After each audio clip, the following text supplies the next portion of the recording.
Hello, everyone, and welcome to another episode of the Powerful Man Show. I am your host, Doug Holt, with my co-host, Tim, the Powerful Man Matthews. What's going down, brother? Yeah, I'm very well. Very well. Good. Yeah, how are you? I'm doing well also. Throat's a little raspy, but, I was just reflecting, Tim, on just, the year, right, going through. So in the year, you can look at the area. I made $1 million, right? So I made $1 million, having sex with my wife almost every day, working almost 20 hours a week. So I'm able to spend time with my kids, looking forward to lots of vacations and travel as we go through this. And, very blessed as a lot of other people are sweating it away. And here we are, making on track, go $400,000 a month coming in. So absolutely amazing as we go through there. But I share that with you for two reasons, right? One is, guys listening to this, I want you to listen to what I said, right? Making $1 million, sex with my wife almost every day, being able to travel, only working 20 hours a week. So I'm able to do what I want to do, mountain biking, working out, having fun. I want you to notice what occurs for you guys, right? What happened when I said that? How many, just honestly, show of virtual hands, how many were like, what? And a little envious, right? A little envious that my relationship with my wife is amazing, that I'm making that much money, and I'm only working 20 hours a week doing what I love, right? How many, just a virtual show of hands, just raise your hand. No one's looking. You're in the car, you're on the treadmill. Just raise it if you're like, yeah, I'm a little envious of that lifestyle. Well, second thing is it's not true. I'm exaggerating some of these things, but that's not the point. Right, what I want to talk about is what happens for a lot of us. We hear somebody's making $400K take home a month, right? We start doing the math in our head of what that equates to or anything else. And we get a little envious there. Now, when we get a little envious, we start making up stories. And the stories we start making up are, well, yeah, Doug did that, but what's he doing? He's cheating the system. He's screwing people over. He's, doing something with his wife. He's buying his wife expensive stuff, and that's why they're having sex all the time. Whatever it is, there's a story comes up. Now, when we tell ourselves that story in a scene of envy, right? We've all been there, guys. So, my hand's raised as well. I'm guilty of it at times, but it's something I've worked on getting rid of. And here's why. When we tell ourselves the story of, well, that person probably did this. That person he's a dad. He's got a six pack. He's probably doing steroids. Right? Or he's probably gay, right? That's, we hear all these stories at the Powerful Man from guys that are excuses. But when it's around envy, what we're doing is subconsciously, we're telling our brain that we can't have that. Subconsciously, we're saying, yeah, I can't achieve that. So I'll use a couple examples here, right? And Tim, it was awesome. We had some friends over recently. It's a true story, barbecuing and doing well. And, my wife and I kind of look at the perfect couple. And I know that people can say, oh, yeah, but they're, what's behind the scenes?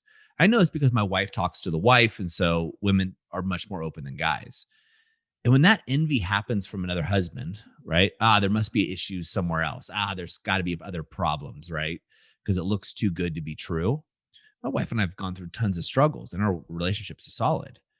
What happens is that husband is telling himself subconsciously, I can't have a marriage like that because it must not be real, even though he wants to. So one part of it, use this example a little bit better.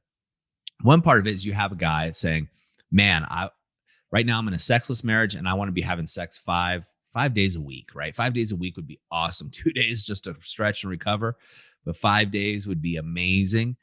And then he meets another couple that's seemingly doing this. Then immediately envy kicks in. So that same guy starts trying to put holes in it subconsciously, right? He's going, see what's behind the scenes, right? I bet they argue a lot. He's just making a ton of money and buying her expensive stuff. So she's sleeping with him just because of the money. All of these stories come in. We've heard all of these before, right?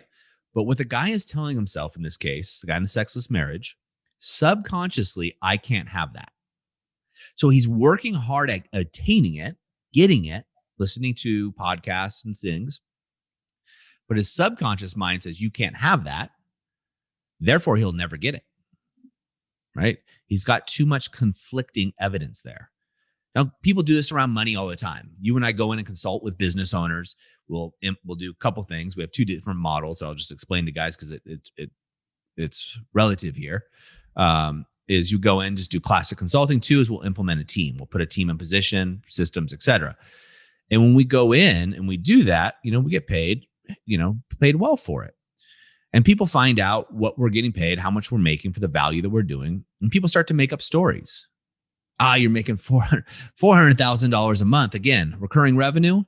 Geez, these guys must be not paying their staff enough, or these guys must be hiding money internationally. I don't know. People make up all kinds of stories, right? Going through it.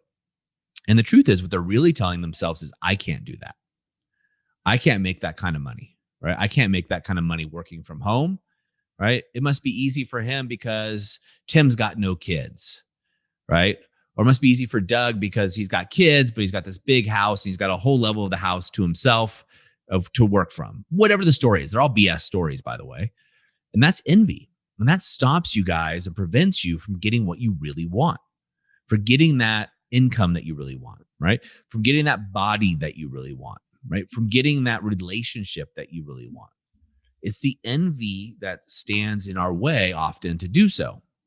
So how do you combat that? Well, first, it takes a lot of work. I'm not gonna lie. Second, what you want to do is recognize anytime you have that feeling of envy, change that to congratulations. So here's an example. Tim, as an example, was off to the mountains this past weekend, on a solo trip. Now, dads out there with young kids like mine, good luck, right? Hard to get away and have that time to yourself, right? The freedom you had when you didn't have kids. Very easy for me to be envious of Tim. Tim gets to go out into the mountains and, travel. He's getting his mountain leadership course and doing all these adventures. It's only because this, that, and the other. Well, the truth is, Tim's worked his butt off to be able to provide this lifestyle. Second thing is he's taken a really hard course and almost died. Third, what I do, guys, and here's the transition point, is I applaud Tim. Right? I applaud him because I want more of that in my life. What I'm doing is, if you guys watch the previous podcast on the chemicals that control your mind, I am tricking my mind into providing more of that for myself. My mind starts to go, wow, Doug's applauding Tim having these amazing adventures.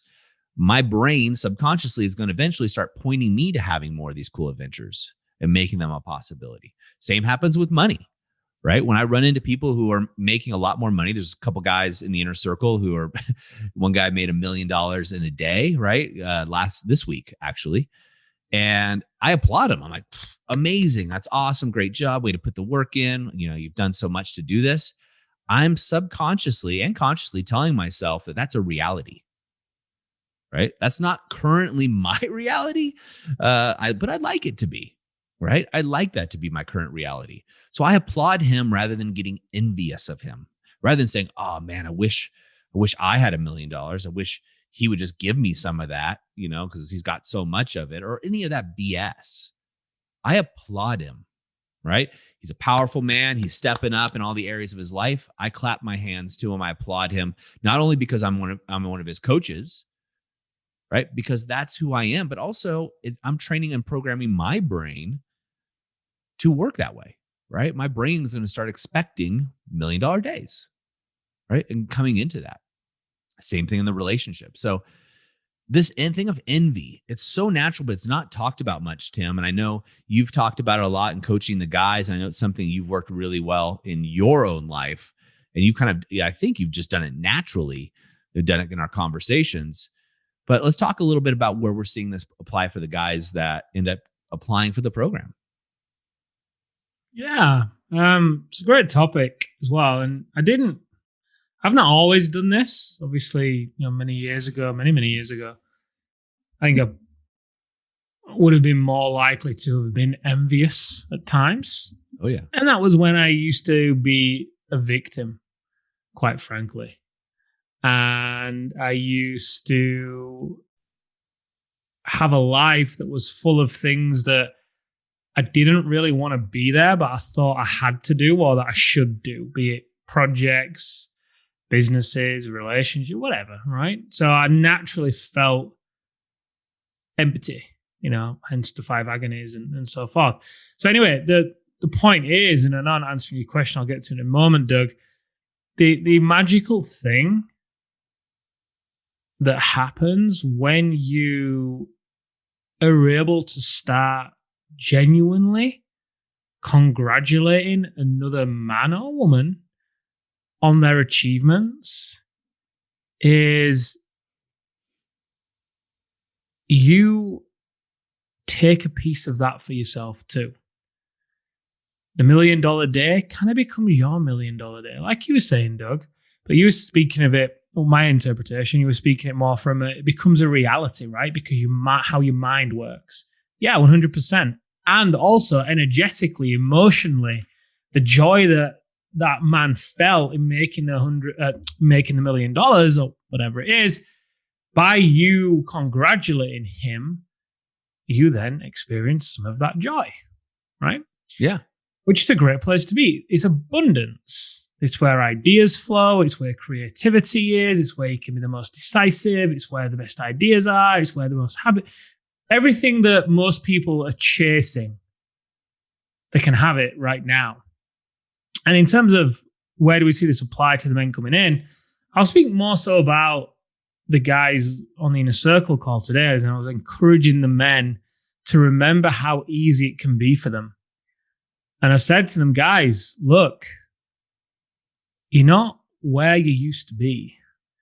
The perseverance that was a huge strength of yours in the early days of starting your business, where you had to rely on yourself because maybe you've come over from Ireland and you're in New York and you've got no one you can rely on and you've got to rely on yourself. Or maybe you came over from Germany and you're in America and you've got to rely on yourself. Those days are gone. So now, where perseverance was once a strength, it's becoming a bit of a weakness. So instead of trying to burden yourself with figuring things out on your own, what if you were to just utilize us more? What if you were to become a little bit more lazy?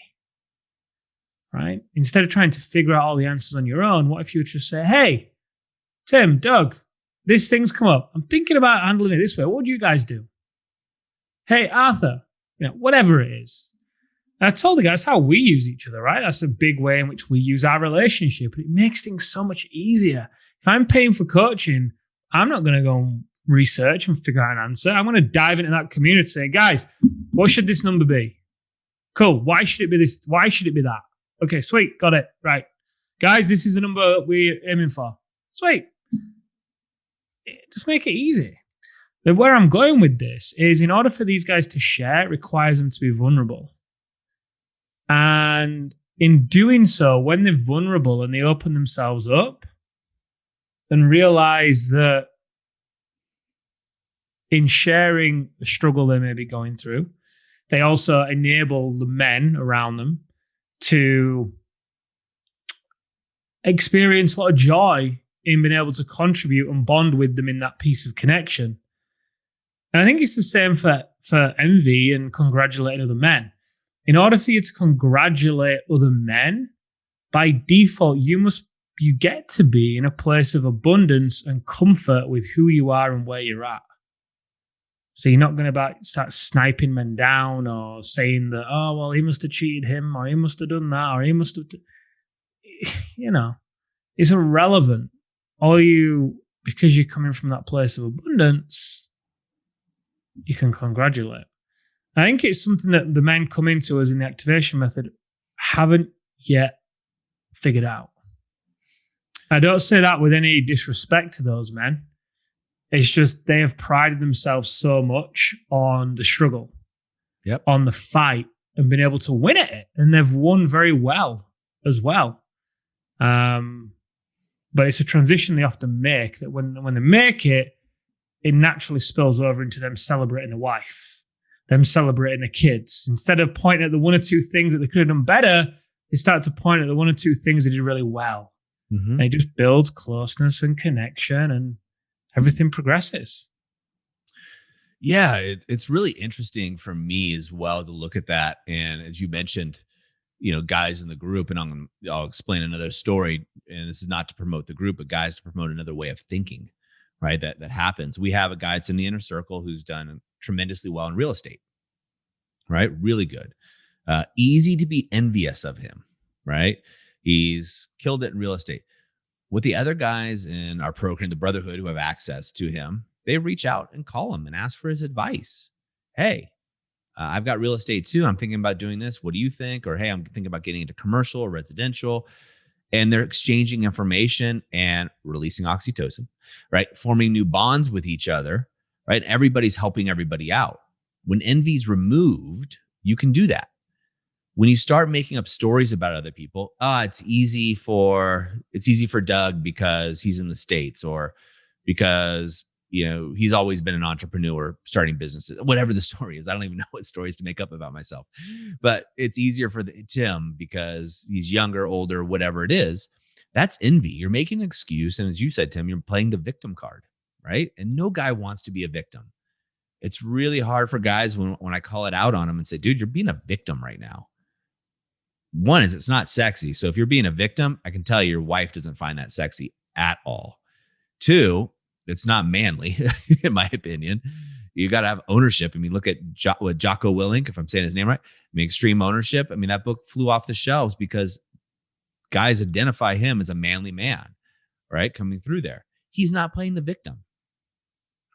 Envy's going to crawl into our lives here and there. The key here, guys, is to get that repetition of catching yourself. Right? What is it you're really envious of? Usually you're envious of somebody who has something that you do not have that you want, right? It's kind of the definition, right? If you want it, applaud, cheer them on. Dude, that's friggin' awesome. You lost 20 pounds. You're ripped. We got a bunch of guys going through a fitness challenge in the Brotherhood right now, and all the guys are doing is just complimenting each other. One guy, six-pack abs dad, right? He's got the six-pack and he's rocking it, and it's awesome. And all the other guys are cheering him on. And what that's causing those guys to do is those guys are working out harder. Those guys are really taking care of their bodies instead of saying, it's easy for him because he's in this industry. He's got this, he's got that, and I've got all these other responsibilities. The guys that are getting results with their bodies are applauding him, encouraging him to go harder, to really do it. And they're doing the work too. That's why we call it the Brotherhood. That forms that bond that's there, and envy just disappears. And when envy disappears, you can now get your goals much quicker. Again, we're removing the roadblocks. These unconscious commitments, or these subconscious commitments, whichever you want to think about it, these things block a lot of men from getting to their goals. And this could be in your marriage, guys, right? You could be envious that your wife has all this free time. Or you could be envious of another couple that's got a great marriage. Yeah, it's easy for Doug. It's always been easy for Doug. Doug and his wife, it's just super easy for them. They have access to all these trainings. They have access to the powerful man, whatever story it is. That's envy, and I can guarantee that's going to stop you from having the relationship you want. Whereas you could say, man, Doug's marriage is off the hook. It's awesome. I want to be having that kind of intimacy and sex and connection, right? Dude, good job, bro. Good job. Way to put it in the work, Doug. Right? That difference right there is going to put you on it's either going to block you from getting what you want or put you on the fast track to getting there. Right? The choice is yours. Yeah, 100%. And like you said, the key is just catching it, because it is going to creep in. I mean, it's still the knee-jerk reaction still wants to creep in with me from time to time, but I'm able to catch it, right? And if I notice that I'm not acknowledging or celebrating something, then I'll make a conscious effort to do it still authentically, but even more. I'll put my foot on the gas more there. We're very blessed in many ways, Doug, to be on calls with the men where part of it is, what are your wins? Let's celebrate. So it's great. It's a really great process to be in. I'd say the place where I could probably do with improving this the most would be in my relationship, honestly. I think I could celebrate Amelia more there. I know women obviously grow through praise and things like that too, so it'd be a huge benefit. But yeah, it's incredible the things it can open you up to. It really can shift your perspective and your energy, which might sound a little bit woo-woo. So specifically, you just feel more relaxed, happier, calmer. And we all know that present as well. And we all know that that is a really great place to come from, be it in business, life. That's what we all aim for, right? Okay, when I make this amount of money, then I'm going to be happier. Then I'm going to be calm. Then I can relax. Then things will become easier. You can have it now. Yeah. You guys, you can have it all now. What we're trying to do with this podcast is just drip feed you aspects of how you can get there faster. And I say drip feed you because you got to take action on each of these, right? That's why the activation method is 8 weeks long, right? You got to take action on these items. It doesn't happen overnight, right? Whether you're using the triadic connection, the live like a king system, clean the slate method, whatever it is you're utilizing to get to where you want to go in your relationship or your business for that matter, right? It all starts with these kinds of thought processes and then really looking at them to make sure you're getting where you want to go. Absolutely critical. Well, gentlemen, what I want you to do now, right? Here's your call to action. Talk about doing something now. Is what I want you to do is think back the last 3 times you were envious. Write it down and write what you were envious about. What was that story you were telling yourself, right, about them? So the last time I did this, Tim, you'll know this. There's 2 guys, business partners that you and I know that are killing it and they're crushing it in business. And I got envious. I got envious because I think they're not, and I don't think they're nearly as smart as we are. I don't think they're, product they have isn't nearly as good. I think what we do is change people's lives and et cetera. I think everybody should have it and et cetera, et cetera.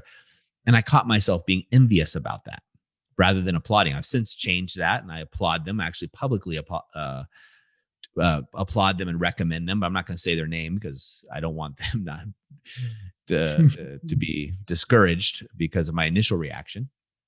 But anyway, that's the point, right? So guys, I want you to name the 3 times that you were envious and what were you envious about, right? And come clean with it. If you can come clean to the person, that's great, but really applaud them. Just go up to them, just go, send them a message on social media, send them, just talk to them about it. Like, hey man, just want to let you know, seeing you work so hard and get your 6-pack is just friggin' inspiring to me. That's awesome. Keep it up. Something simple as that. Or, hey, the business you and lifestyle you've built for yourself is really inspirational. And I just want to applaud you for that. Simple. Like I use that same line, as you can tell, but that's simple to do it. So write it down. Bonus points if you actually communicate it to the person, right? Bonus points. You get 3 bonus points per person you talk to, and we'll keep a virtual scorecard for you. But gentlemen, like anything, right? You got to take action. Don't use this as educational masturbation, as I like to say. You got to take action. Don't just go on to the next podcast saying you're going to do it later and not taking action. As we do one thing, we do them all, right? And I want you to have everything that you want and everything you deserve. So guys, that's a wrap for us here at the Powerful Man Show. Have an amazing week and we'll see you next time.